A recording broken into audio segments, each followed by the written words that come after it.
Hello guys, welcome back to my YouTube channel. तो आज हम एक्सरसाइज 5.2 का क्वेश्चन नंबर 14 डिस्कस करेंगे। तो क्वेश्चन नंबर 14 है हमारे पास, how many multiples of 4 lie between 10 and 250। यानी कि हमारे पास जो है 10 और 250 के बीच में जितने भी जो 4 के मल्टीपल्स होंगे लाई कर रहे हैं, हमें वो लिखने हैं। तो हम देखो एपी बनाएंगे। अब देखो 4 2 ज़ा 8, ये तो हो गया, 4 3 ज़ा 12। अब 10 के बाद ही कर रहा है ना लाई, 12, फिर आगे 16, फिर 20, ऐसे अप टू सोन चलते जाएंगे हम। तो जब हम लास्ट से देखेंगे 250, तो 250 से पीछे 249 4 के टेबल में लाई नहीं करता, तो 248 जो है हमारे पास 4 के टेबल में लाई करता है। देखो एपी बन गई है हमारे पास। अब इसमें यहाँ से हम देखेंगे ए की वैल्यू हमारे पास आ रही है 12, डी की वैल्यू आएगी 16 minus 12 that is equals to 4। वहीं से हमारे पास ए एन की वैल्यू आ जाएगी 248। ये हो गया। अब देखो हम क्या करेंगे, फॉर्मूला यूज़ करेंगे। फॉर्मूला क्या है हमारे पास, A N is equals to A plus N minus 1 D. सारी वैल्यूज़ को मैं इसमें पुट कर दूंगी फॉर्मूले में। तो क्या क्या आ जाएगा, देखो ए एन सबसे पहले 248 is equals to 12 plus N minus 1, D की वैल्यू कितनी है 4, ये आ गया। अब इसको सॉल्व करेंगे। 248 minus 12 is equals to 4n minus 4 आ गया मेरे पास। अब देखो मैं इन दोनों को करूँगी तो क्या आएगा, ये आ जाएगा। अब ये माइनस का 4 है, इस साइड आके प्लस का हो जाएगा, +4 इज इक्वल्स टू 4n। इन दोनों को मैं ऐड करूँगी तो मेरे पास आ जाएगा 240 इज इक्वल्स टू 4n। अब यहाँ से मैंने n की वैल्यू को फाइंड करना है। n is equals to 240 divided by 4। तो देखो 4 1 ज़ा 4, 4 6 ज़ा 24 एंड 0। तो जो n की वैल्यू है मेरे पास आ गई है 60। यानी कि कितने मल्टीपल्स होंगे हमारे पास, 60 मल्टीपल्स होंगे। जो 60 मल्टीपल्स होंगे 4 के, जो हमारे पास 10 और 250 के बीच में लाई करेंगे। आप ऐसे लिख सकते हो, hence 60 multiples of 4 lie between 10 and 250। 10 और 250 के बीच में जो लाई कर रहे हैं वो हमारे पास टोटल 60 मल्टीपल्स हैं। क्लियर है। अब देखो क्वेश्चन नंबर 15 क्या है हमारे पास। क्वेश्चन नंबर 15 में हमें बोला गया है, for what value of n are the nth term of AP।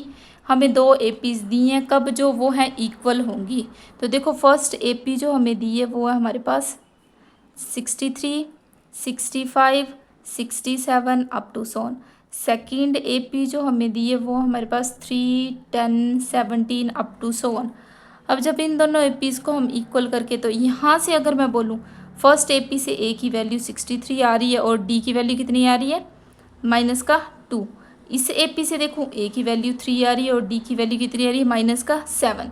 तो देखो formula A N is equals to A plus N minus 1 D होता है फॉर्मूला। ठीक है, तो ये दोनों ए पीज इक्वल करनी है, यानी कि A plus N minus 1 D is equals to A plus N minus 1 D. ये फर्स्ट ए पी के लिए, ये सेकेंड ए पी के लिए। ठीक है, ये है for first A P and this is for second A P. ठीक है, तो देखो ए की वैल्यू 63 प्लस एन माइनस 1 और डी की वैल्यू हमारे पास कितनी है, डी की वैल्यू 2 आ रही है, माइनस 2 नहीं आ रहा। 65 माइनस 63 2। और यहाँ पे ए की वैल्यू कितनी है, 3 प्लस एन माइनस 1 और 7 भी हमारे पास 10 माइनस 3 करूँगी तो पॉजिटिव ही आएगा, तो 7 आ रहा है। ठीक है, तो अब देखो 63 प्लस अंदर मल्टीप्लाई किया 2n minus 2 is equals to 3 plus यहाँ से 7n माइनस 7। 63 में से मैंने माइनस कर दिया 2 को, तो क्या आ गया 61 प्लस 2n, और इसमें से इसको माइनस कर दिया तो आया -4 प्लस 7n। तो देखो यहाँ से हमारे पास n की वैल्यू फाइंड हो जाएगी ना। तो देखो यहाँ से अगर मैं करूँ 2n, इसको इस साइड लेके आऊँगी माइनस का 7n, -4 इसको यहाँ ले जाऊँगी 61, हो गया ऐसे। -5n इन दोनों को किया माइनस के 65, माइनस के साथ माइनस कैंसिल हो गया, तो अब देखो n is equals to 65 divided by 5। जब मैंने इसको डिवाइड किया 5 1 सा 5 1 कैरी 3, यानी कि n की वैल्यू आ गई 13। यही हमें फाइंड किया गया था कि हमें दो एपीज दी गई हैं, हमें उन दोनों एपीज को इक्वल करना है और हमें n की वैल्यू को फाइंड करना है। देखो बोला हुआ है ना, forward value of n are the nth term of AP equal.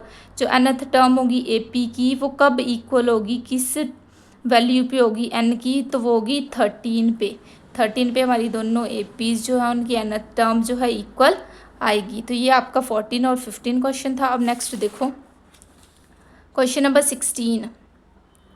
तो क्वेश्चन नंबर 16 में हमें दिया गया determine the AP whose third term is 16, यानी कि A3 जो है मुझे 16 दिया गया, थर्ड टर्म जो है 16 है। अब बोला है कि जो सेवन्थ टर्म है एक्सीड, मैंने पीछे भी क्वेश्चन करवाया था, एक्सीड यानी कि माइनस, एक्सीड कर रही है फिफ्थ टर्म को 12 के साथ।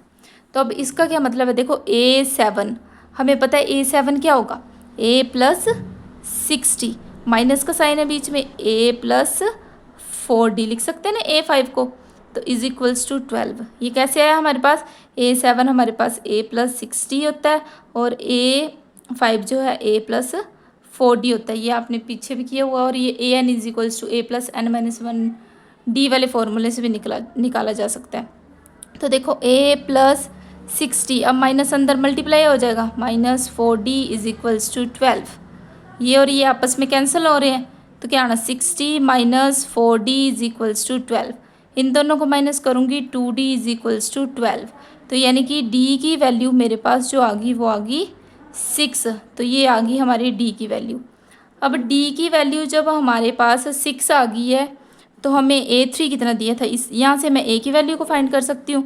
A plus 2D is equals to 16, D की वैल्यू को पुट कर देंगे, A plus 2 multiply by 6 is equals to 16, A plus 12 is equals to 16, A is equals to 16 minus 12। तो 16 माइनस 12 कर दूंगी तो क्या आ जाएगा हमारे पास, 4 आ जाएगा। तो A इज इक्वल्स टू 4 हो गए। यहाँ से हमारे पास A और D की वैल्यू फाइंड हो गई है। अब हमें क्या बोला गया है, A और D की वैल्यू फाइंड हो गई है। Determine the AP whose third term is 16 and exceed by this. तो हमारे पास जो AP फॉर्म होगी वो क्या होगी, फर्स्ट टर्म 4 है हमारे पास, अब सेकंड A प्लस D आ जाएगा, A प्लस D कितना आ गया, 10 आ गया। फिर वैसे हमारे पास देखो A1 is equals to A, A2 is equals to A plus D that is equals to 6 plus 4 is equals to 10, A3 is equals to A plus 2D यानी कि 6 प्लस 2 मल्टीप्लाई बाई 4, 6 प्लस 8 यानी कि 12। तो next जो है हमारे पास क्या आ गया,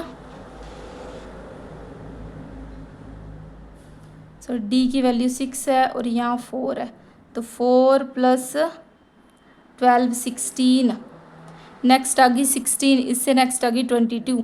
तो ये जो हमारी AP बन रही है, ये हमें क्या बोला गया था, A3 की वैल्यू दी गई थी, AP जिसकी थर्ड टर्म दी थी और जो सेवन्थ टर्म थी फिफ्थ टर्म से एक्सीड कर रही थी 12।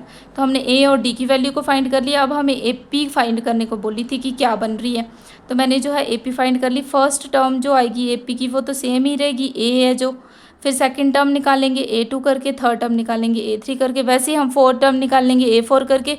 इस तरीके से हम जो है सारी ही AP की टर्म्स को फाइंड कर सकते हैं। तो ये जो हमारे पास AP बन गई है, ठीक है। अब देखो क्वेश्चन नंबर 17। तो 17 क्वेश्चन में हमें क्या बोला गया है कि find the 20th term from the last term of an AP। हमें AP क्या गिवन है, गिवन है हमें AP जो दी गई है वो है 3 8 13 अप टू सोन दिस। ये हमारे पास एक AP दी हुई है, यहाँ से हमारे पास जो है A की वैल्यू 3 आ जाएगी, तो D की वैल्यू जब हम फाइंड करेंगे तो हम 8 माइनस 3 करेंगे 5 आ जाएगी, यानी कि D की वैल्यू हमारी आ गई है 5। अब हमने AN जो है हमें लास्ट टर्म जो दी हुई है ये है हमारे पास, ये इसको हम L भी बोल सकते हैं और AN भी बोल सकते हैं। अब हमारे पास इसके लिए फॉर्मूला है एक, कि हम जब भी हमारे पास जो है हमें ऐसे बोला होगा कि nth term from the last term, तो nth term from the end, तो इसके लिए हम जो फॉर्मूला यूज़ करेंगे वो करेंगे एन माइनस वन डी, ये फॉर्मूला यूज़ होगा। यहाँ पे ए एन और जो एल है हमारे पास सेम ही लास्ट टर्म आएगी और बाकी जो है हमारे पास आ जाएगा। अब हमें सभी टर्म्स पता है, वैल्यूज़ को पुट कर देंगे। दिस माइनस 20 माइनस 1, देखो 20th टर्म बोली गई है और डी की वैल्यू हमारे पास है 5। 253 माइनस, अब देखो 19 मल्टीप्लाई बाय 5, 253 माइनस 95। अब इन दोनों को मैं माइनस करूँगी 158। तो ये जो है हमारे पास बोल रहा है कि 20th टर्म फाइंड करनी है लास्ट टर्म से एपी की, तो ये आ जाएगी हमारे पास। इसमें हमें एपी दी थी, ए और डी की वैल्यू हमने फाइंड कर ली, ए एन की वैल्यू हमें दी हुई थी। और जब भी हमें जो है ऐसे बोला गया हुआ कि nth term from the last term से nth टर्म फाइंड करनी है, तो हम ये फॉर्मूला यूज़ करेंगे, A N minus N minus one D.